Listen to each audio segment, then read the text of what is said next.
Assalamualaikum warahmatullahi wabarakatuh, teman-teman sahabat sedekah dan insya Allah. Apa kabar semuanya? Semoga dalam kondisi sehat walafiat dan dalam kondisi baik keimanan.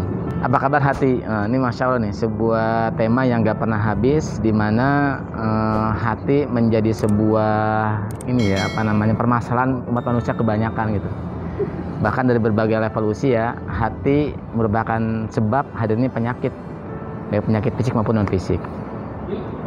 Ada satu penyakit yang itu bisa menyebabkan kita menjadi sebuah sikap yang tidak wajar, yaitu galau. Galau boleh nggak sih dalam Islam? Boleh nggak sih galau? Ya tentunya dalam banyak hal galau boleh dan galau tidak gitu. Nah, ini apa saja yang boleh, apa saja yang tidak, kita akan bahas di sini. Saya hanya akan menyebutkan 3 hal ya, galau yang dibolehkan.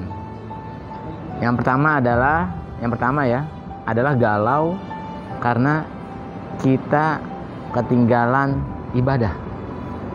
Nah, sahabat sekalian, ada satu kisah di mana Nabi Sulaiman alaihissalam itu pernah galau ya. Ketika saat itu, kisah yang saya baca itu sholat asar kalau nggak salah. Beliau ketinggalan sholat asar, dan kemudian apa yang beliau lakukan untuk menghilangkan kegalauannya? Beliau beristighfar kepada Allah yang banyak, dan kemudian mensedekahkan hewan-hewan, kuda, sapi dan yang lainnya gitu. Saking berharap Allah mengampuni kegalauan ketinggalan sholat asarnya gitu. Ada lagi Umar bin Khattab yang kemudian ketinggalan sholat berjamaah karena ngurusin kebun. Langsung apa yang dilakukan? Kemudian langsung diinfakkan gitu ya. Diinfakkan semuanya untuk Islam gitu. Ini saking berharap Allah mengampuni kegalauannya itu. Jadi galau yang pertama adalah karena lupa ya, bahkan hilaf. Misalkan ketinggalan berjamaah, tiba-tiba kok aku sholat sendirian, itu harus galau tuh. Nah, ujulah min zalik kalau kemudian lupa sholat gitu ya. Tadi sholat asar belum ya, atau terus saja, itu jangan sampai ketinggalan gitu. Itu tadi, yang pertama adalah galau karena berkurangnya ibadah atau bahkan meninggalkan ibadah. Yang kedua adalah galau ketika kita kemudian berkebaikan sendirian. Nah, teman-teman insya Allah, saya selalu berujar di berbagai banyak forum. Sekarang tuh udah nggak zamannya ke surga sendirian.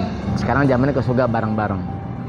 Jadi kalau teman-teman kemudian berkebaikan ya, berkegiatan kebaikan itu sendirian, harusnya galau. Kok aku sendiri gitu, kok aku sendiri. Nah, ini bagaimana kemudian solusinya biar nggak galau? Ya berarti berjamaah. Berjamaah.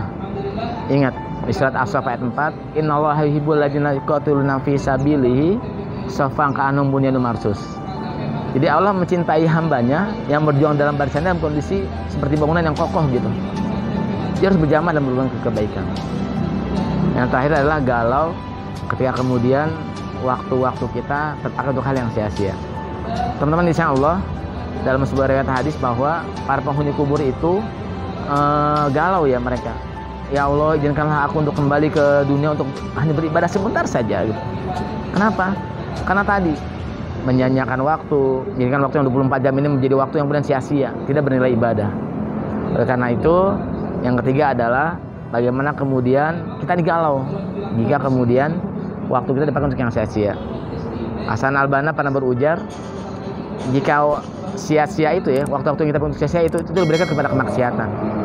Nah, oleh karena itu, dari 24 jam yang Allah kasih tiap hari, maksimalkanlah untuk kebaikan. Isi dengan zikir, isi dengan kegiatan kebaikan dan yang lainnya. Nah, semoga tips-tips ini bisa menjadi sebuah kebaikan buat kita semua.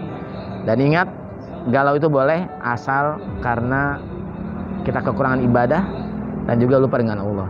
Dan segera kembali kepada Allah, isi galau kita dengan zikir dan berbuat kebaikan.